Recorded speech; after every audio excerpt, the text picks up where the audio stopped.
The Marvel panel is coming up.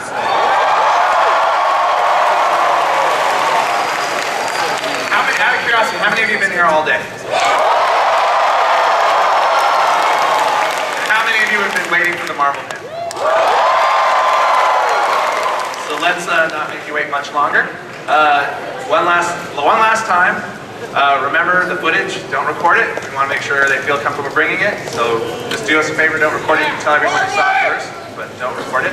So at this time, it is my pleasure to introduce the moderator for Marvel, Mr. Chris Hardwick.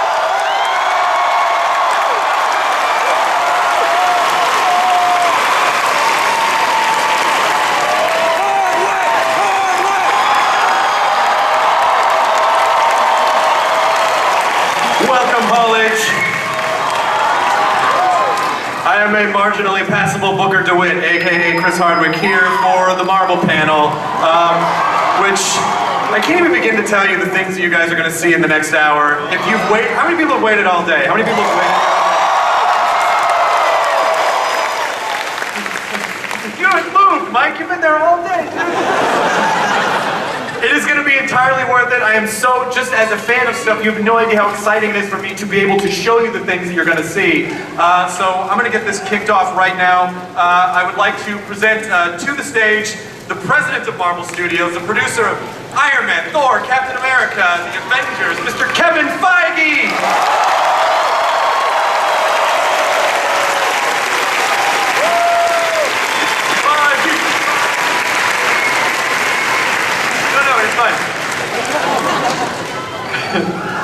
Kevin! Hello, Comic-Con! Hello! You are the master of our nerd puppetry, my friend. This has been an incredible year for you. Congratulations on Iron Man 3. Thank you very much. Thank you. It always starts right here. It's a good luck. It's our good luck charm. It is. Well, it must be sort of daunting because you come here and you present stuff and you're like, oh crap, we gotta go make that, you know? Yes. So, yes, finish it. So what's coming up next? Well, we have a lot of things coming up next, certainly many of which I hope are worth waiting in line all night for. I think so. I think they are. We're in post-production of a movie called Thor: The Dark World right now.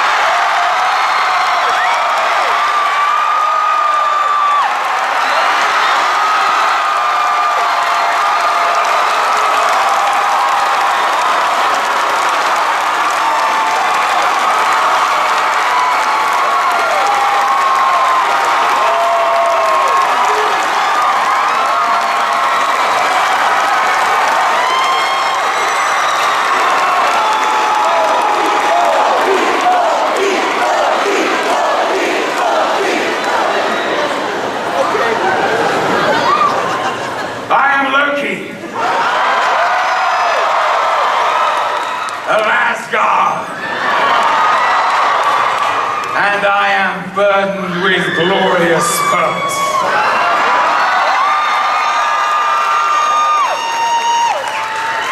Stand back, you mewling quim.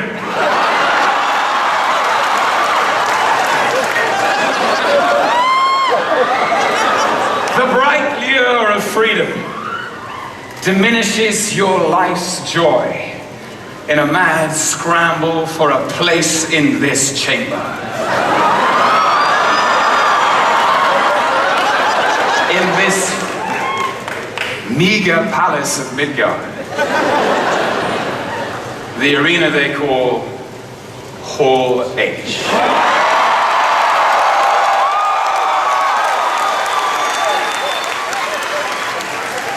You should have let me rule you when you had the chance.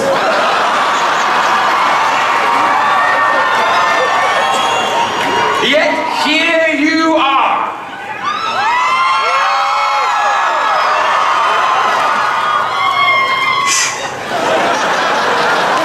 Kneel.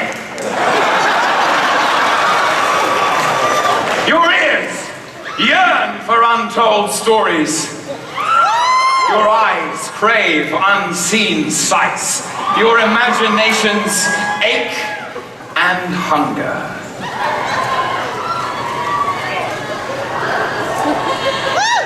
Where are your Avengers now?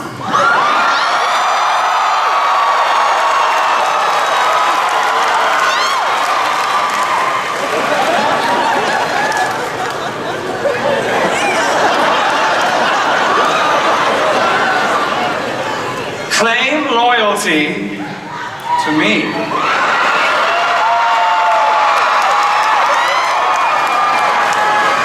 And I will give you what you need.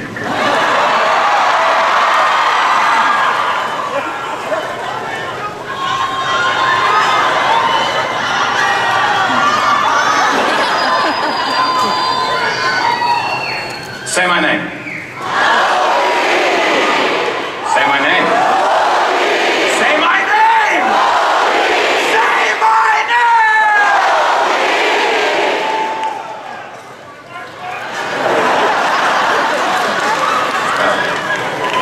name! It seems I have an army. Feast your eyes!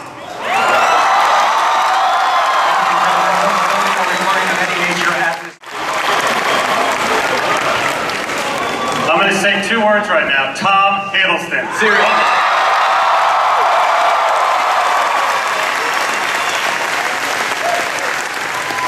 So, Kevin, things are good. Congratulations, the footage looks amazing. Thank you. So the movie comes out in November. November 8th. So just sort of turning our attention to another Avenger, let's talk about where are we at with the next one. Kevin? Well, the next one is named Captain America, and as we revealed last year in this hall, the name of the movie is Captain America: The Winter Soldier. We have not finished filming yet. We have 1 more week to go. Okay. But some people came by and wanted to say hi. Maybe you should bring him out. You want to bring him out? The directors of Captain America: The Winter Soldier, Joe and Anthony Russo.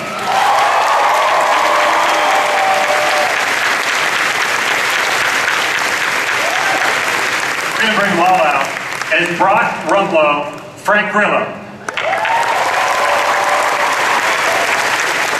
As Agent 13, a.k.a. Sharon Carter, Emily Van Camp.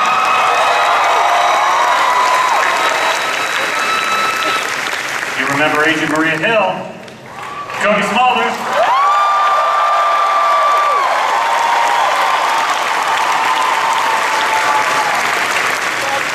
Introducing for the first time anywhere on stage for Marvel, Sam Wilson, aka the Falcon, Anthony Mackie.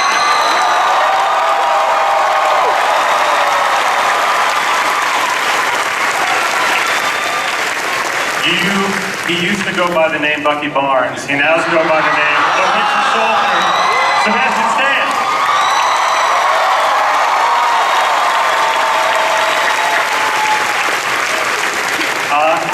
He's the Avengers boss. He's really all of our bosses. Samuel L. Jackson.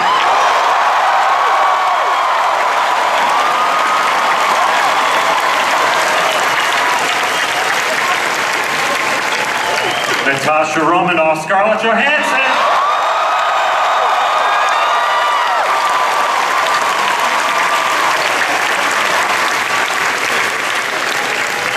And the super soldier, Steve Rogers, Captain America.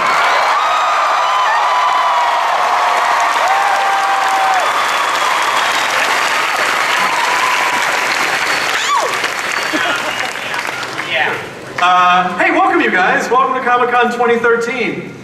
Captain America. Chris, we'll start with you. You've done this a few times now. You've been in the cap suit a few times now.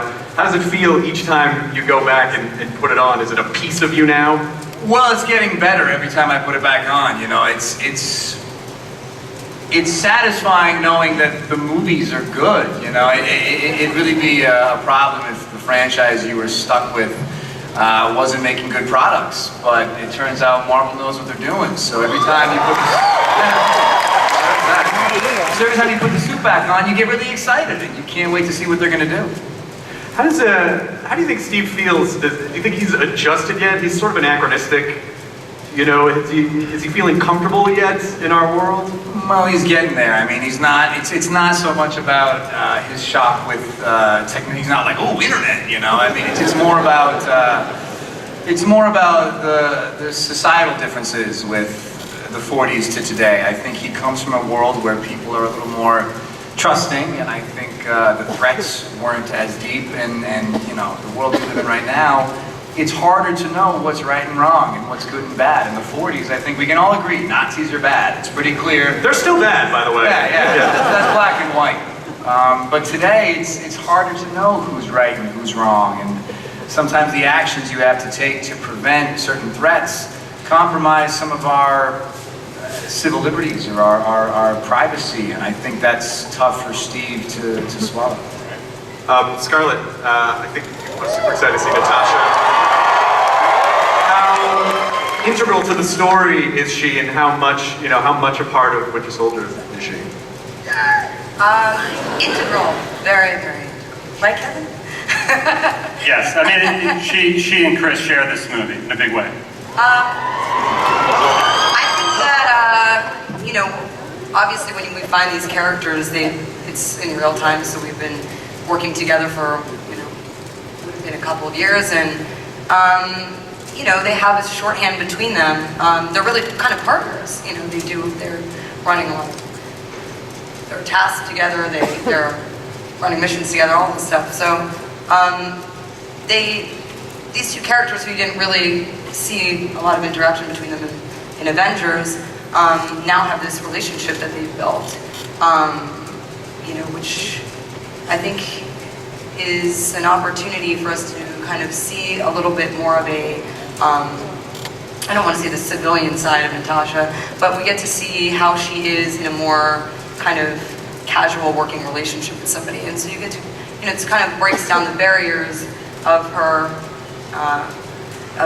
kind of, you know, this wall that she's put up a little bit. And you learn, kind of, you know, you learn more about her each time. Would you say there's more fighting about the same fighting for her from Avengers to this movie?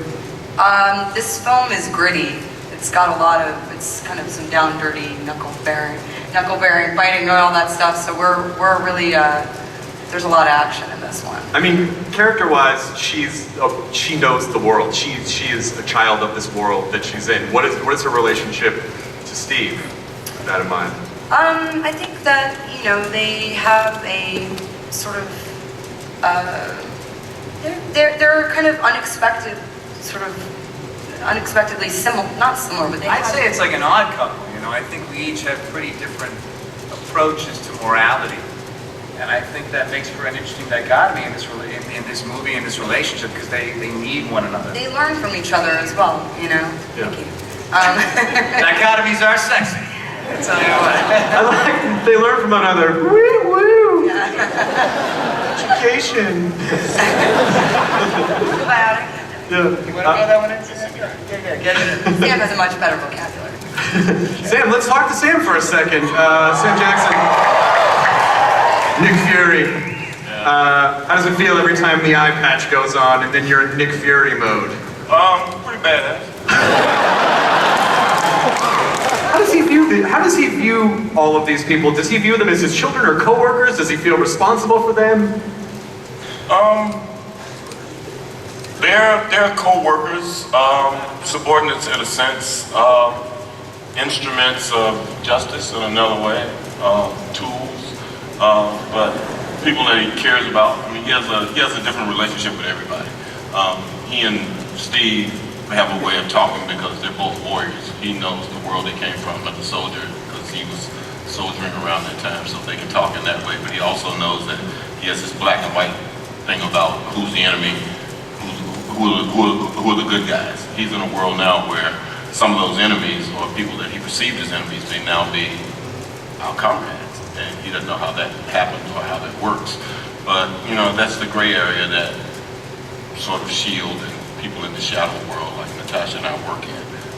And, you know, almost everything comes out of Nick Fury's mouth a lie anyway. So.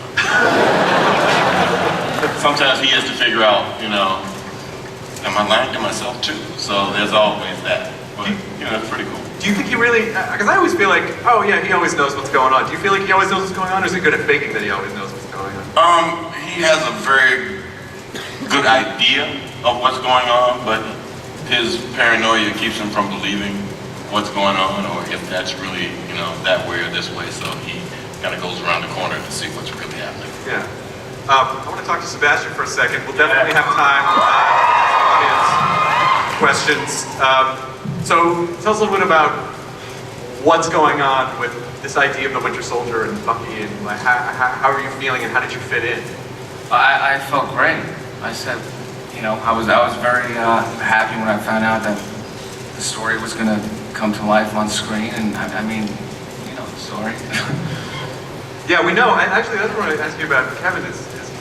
How close is this sticking to the Brubaker arc of Winter Soldier, and where did it?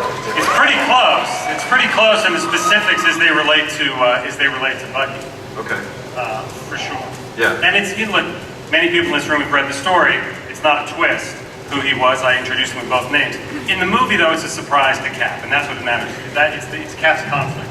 And if there are people in the audience who don't see it coming when they go to the theater, even better. But it's really, the surprise is for Cap.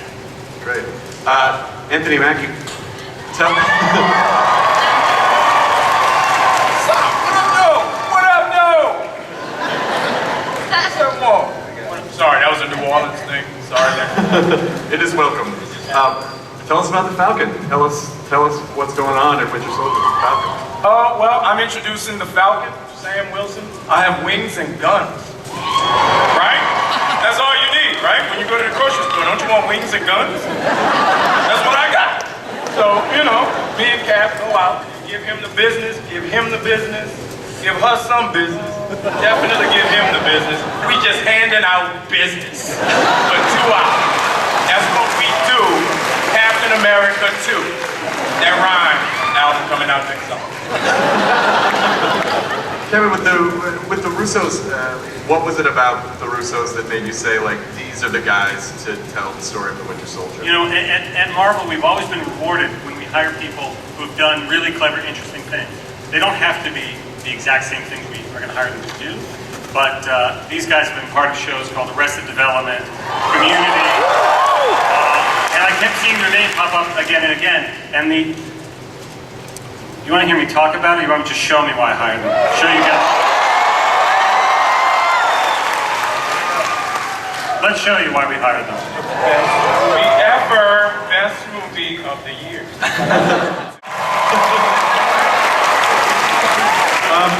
This is for the Russos. First of all, Robert Redford. How did you? How did you? I don't know, we're still trying to figure out how we got him to do the movie, but he's fantastic in it. It was amazing because, you know, the movie is really based on, or it's, you know, its tone is derived from 70s political thrillers, and he started so many of the great ones that really have in the film really makes it feel like it's come full circle. Yeah. And so how are you guys bringing this story? I mean, this is on such a huge scale from other stuff that you've done. What was the task, daunting or exciting, or how did it feel? It was fun. I mean, we keep saying it's the best job we've ever had. I mean, I started collecting comic books when I was 10, so to be able to come and present this footage at Hall H is like it's a dream come true for us.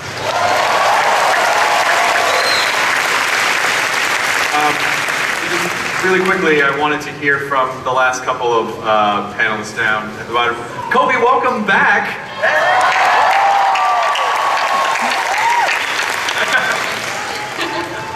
Where is Maria Hill in this story? I'm sorry? Where is Maria in this story?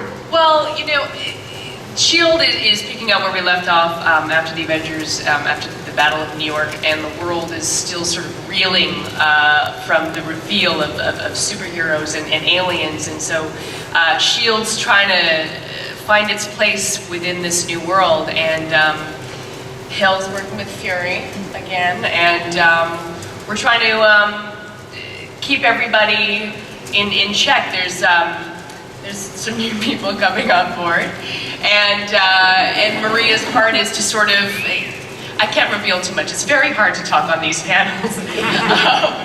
But it's basically trying to find our way in this new world where we find ourselves. So speaking of new, Emily, with Agent 13, tell us, how did it feel coming into this sort of pre-existing structure of people who would work together in a story? What's it been like for you? Oh, it's been awesome. I mean, I would be lying if I said it wasn't a little bit intimidating, but it was an awesome experience. It's a great character to play. We had a lot of fun with it, and really, we're just sort of introducing this character. So, yeah, I mean, again, we can't say too much. It's been awesome. Same for you, Frank? Rock Roblo. Yeah, I think Anthony Mackie made reference to how he was kicking a lot of butt. I don't know what movie he was in. I just saw Captain America. I was in a different movie. No. So we can't say much, but it is. That was you, right? That was your fist on his face. All right. Continue. I'm sorry. Continue. Yeah. Continue, Playboy. It's a lot of fun, and that's about as much as I can say, I guess. Okay, excellent. Well, you guys, thank you all so much for being here today. The footage you brought was amazing. A huge round of applause for Captain America, Winter Soldier.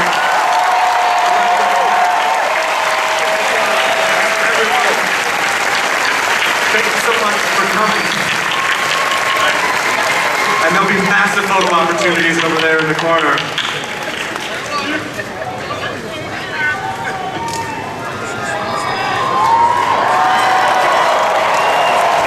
There they go. Captain America.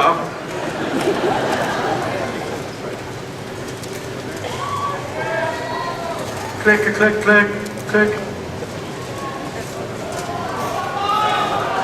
I'm not photobombing again.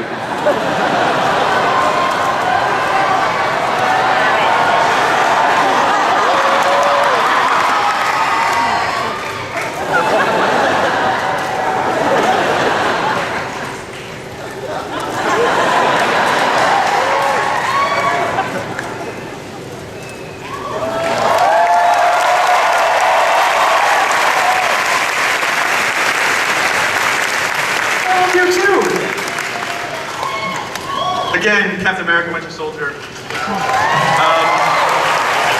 All right, so Kevin, you've been playing with a lot of properties that you've been dealing with for a long time. You're in second movies, going into other ones. Like, what? Is there anything new? Do you have anything new for people? Do you like new things? Well, we try to plan years and years out, and you know that we were here at Comic-Con 2006 talking about one day making the Avengers, and we had been planning it that entire time. And a lot of what we think about is how many of these movies are we going to be able to make? How long can we keep them interesting? And the answer always is, as long as they're new and they're fresh and we pull from great source material, hopefully they'll be interesting. But we want something new. It's something unexpected, not just something familiar. And that's what led us last year to announce Guardians of the Galaxy. Now we have literally just started filming Guardians of the Galaxy in London. We are on day, I think, yesterday was day 13 or 14. So it's very, very early days. They very much wanted to come here and say hi, so they decided to come here and say hi. James Gunn.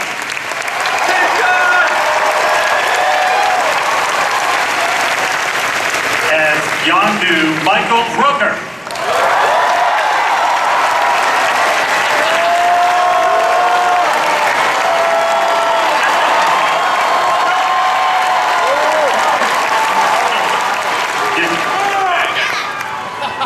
Playing Nebula, Karen Gillan.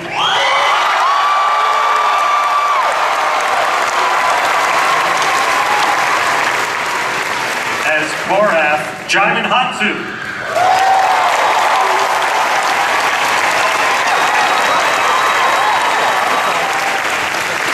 A newcomer to the Marvel Cinematic Universe, Ronan the Accuser, Lee Pace.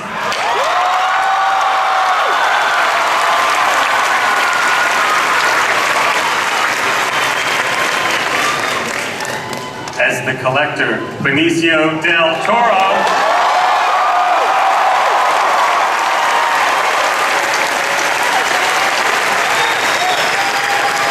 Do you guys want to meet Drax the Destroyer? King Batista.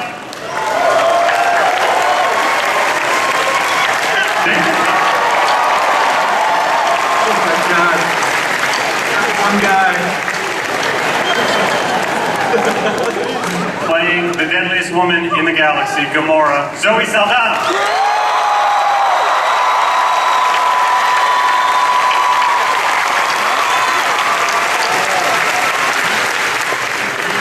And as the next great Marvel hero, Star-Lord, Chris Pratt.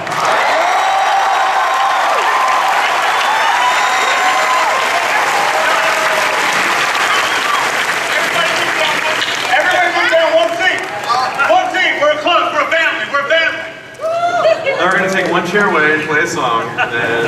Except Booker, you stay down there. James Gunn, man. Oh, wow. Oh, sure. Kill it, Rooker. Does everyone hear some behind the scenes of what just happened right now? First of all, Benicio called me smelling my pits because I'm kind of stinky because we just came in on a flight and made fun of me. I'm a little smelly. It's true.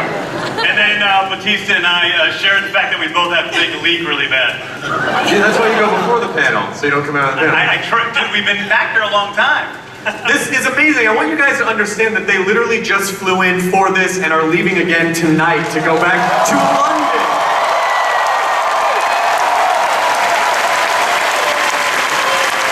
So, James, I'll start with you because I know you, and when you first got this job, you were like, I'm excited, but I'm kind of freaked out. I mean, you know, coming off movies like Super or something like more intimate, how do you know, like, what is the story that you're telling, and how are you attacking it?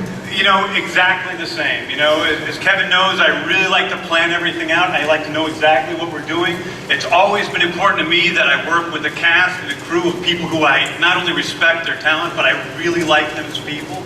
And I think we wanted to do something completely unique with Guardians, and I've been able to do that with these folks here, and it's just been an amazing experience. And in a way, it is no different than, you know, making an independent film. Marvel's been great in all their films of doing something new and different, and we're trying to do something new and different again. Yeah. Chris, the recent photos of you sort of blew up Reddit, where it's just you went through this amazing body transformation, and was that to get ready for this movie? Nope. Had nothing to do. It was just weird timing. I got a tapeworm, and just ruined. You happen to be ripped. I might as well do the movie. Yeah. I got the role like 6 months ago, and they were like, "Great job, but you're too fat." I was like, "All right, I can work on that." And so, luckily, they trusted me, and then got me a personal trainer. So who is Star-Lord? Like, who is this guy that we're gonna see? You know, I can't tell you a lot. What I can tell you is that I play a FedEx executive who goes down in a plane crash, has to live on an island. I think that's Castaway. Yeah, that's Castaway. Oh, yeah. I don't know. You talked to a volleyball, right? That's Castaway. Yeah. Played by Batista. He plays the volleyball. Wilson. Peter Quill is Star-Lord, is like this guy who lives in space. He's you know, he's like I don't know exactly what I can say, but he's just he's kind of a jerk. He like had a hard time as a kid, and now he goes around space making out with hot alien girls and kind of just being a rogue and a bit of a jerk, and then you know, through teaming up with these guys, finds a higher purpose for himself, which is to, like, you know, like really care about something and really fight and put his life on the line to help this new family that he finds. So that's who Peter Quill is. Cool. Zoe, how for you playing the deadliest woman in the universe? It's exciting. And I've been blue once, so I thought, why not try green? And I'm having a great time. Like I said, I love being in space. I love being challenged by great great roles that especially a company like Marvel creates amazing movies that give not only the audience an adventure, but also give us, as artists, give us an opportunity to sort of be challenged and be able to embody amazing multi-layered characters. So, like my nephew, my 11-year-old nephew said, he was like, what do you think Gamora is? Who do you think she is? And I'm like, well, she's a feisty warrior. She's an assassin. Oh. So I play an assassin from space.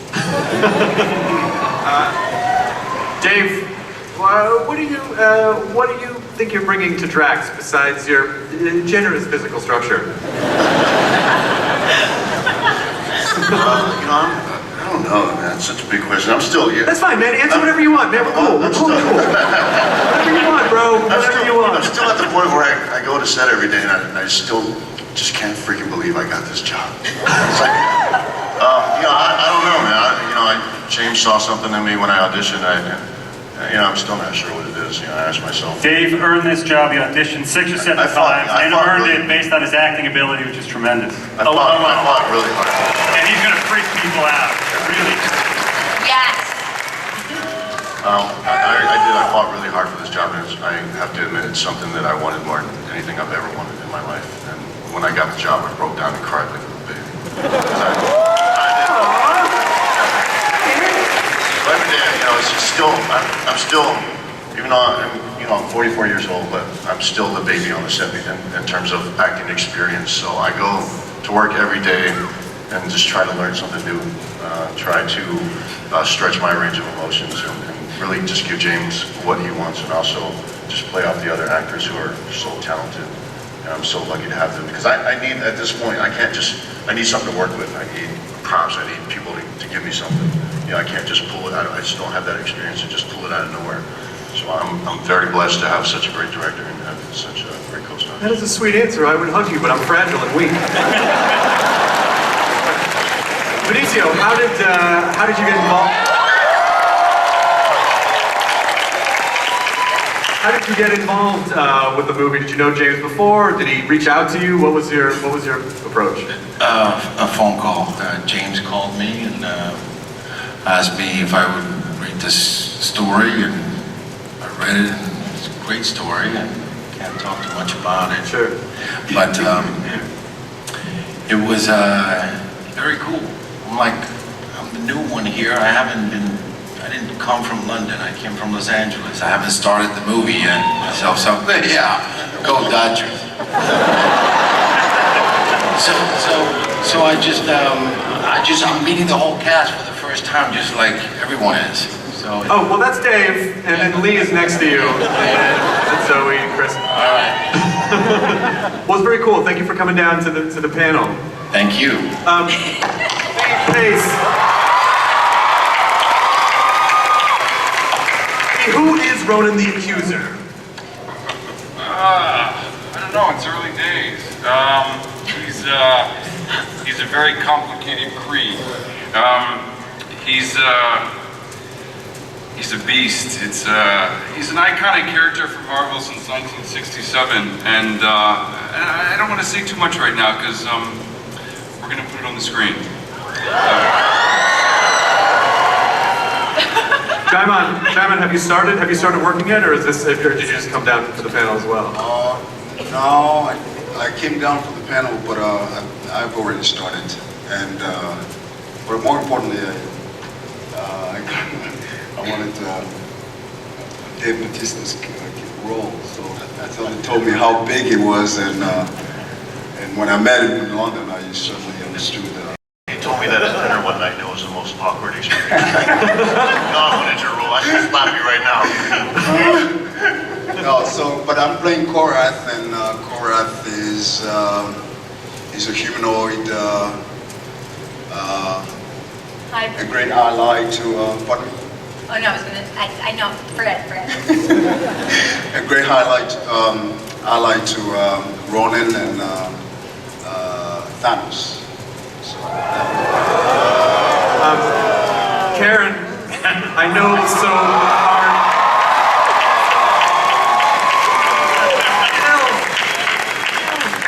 so hard. It was hard for a lot of us to say goodbye to Amy Pond, but I think so many of us were thrilled when it was like you immediately started working. You came out to Los Angeles, you immediately started working, and your involvement with this movie, I know people were really excited about. That's good, thank you. My question though is that, isn't Nebula bald? Yeah, she is. And I might have done something a little bit crazy.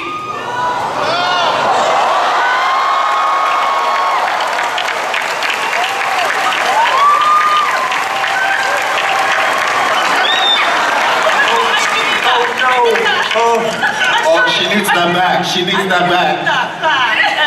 Oh, they're fighting for it. Oh, please, it's... I'm sorry, I just had an urge. It got the better of me. I don't know what that was. Put away your mechanical pencils. Do not fight. You do not want to give your wig to people that come again. Oh, dear God. I don't want to know what's going to happen to that. You look amazing. You look absolutely amazing. Yes! How did you... Were you on board immediately? Were you like, yes, I'll shave it off? I mean, yeah, I was like, definitely. I was a little worried that I was going to look like an overgrown fetus. Maybe that is true, but I don't know, it's liberating. It's really liberating. I think everyone here should shave their heads. Do it. It looks like we just pulled you out of the Matrix, basically. Yeah. Well, finally, Michael Rooker, there's not... So many panels having on people like, where's Merle? Where's Merle? I'm like, you gotta let Merle go. But it's nice to see you back. How, have you started filming already? You came back from London, didn't you? I tell people that Merle is gone. He died 2 times in one episode, damn it. Let him go! Merle is in a better place, y'all. Let him go. I like your head, actually. Yeah, that looks good. Yeah, so what do you want to know? Nothing, I just love seeing the two of you guys sitting next to each other.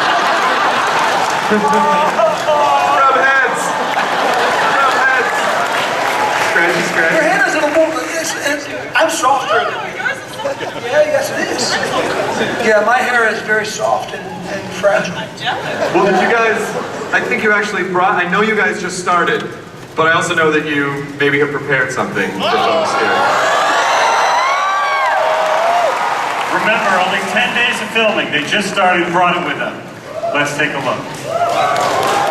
Guardians of the Galaxy, please, a huge, huge hand for James Gunn and Guardians of the Galaxy, who are literally on the way to the airport right now to go continue shooting in London. Thank you guys, thank you for being here.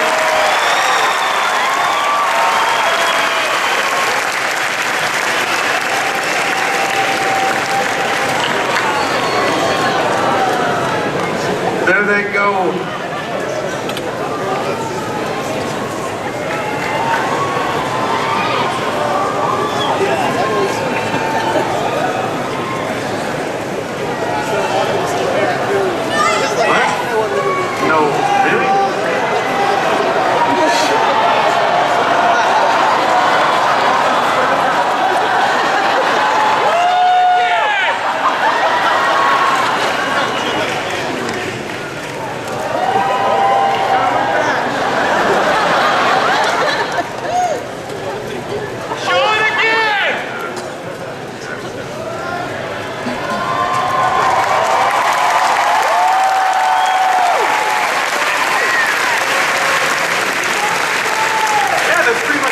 This was a very exciting panel. We saw a lot of amazing stuff. Thank you so much. Kevin, see you guys later.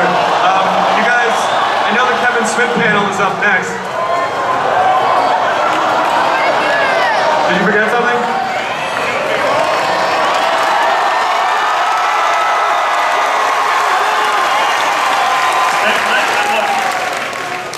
There's only one more person here. He wanted to come say hi. Joss Whedon!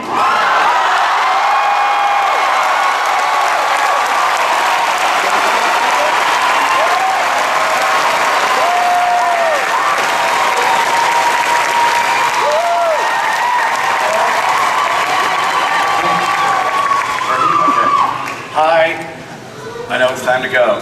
I don't really have anything to say, but I have one thing to add. If we could, please.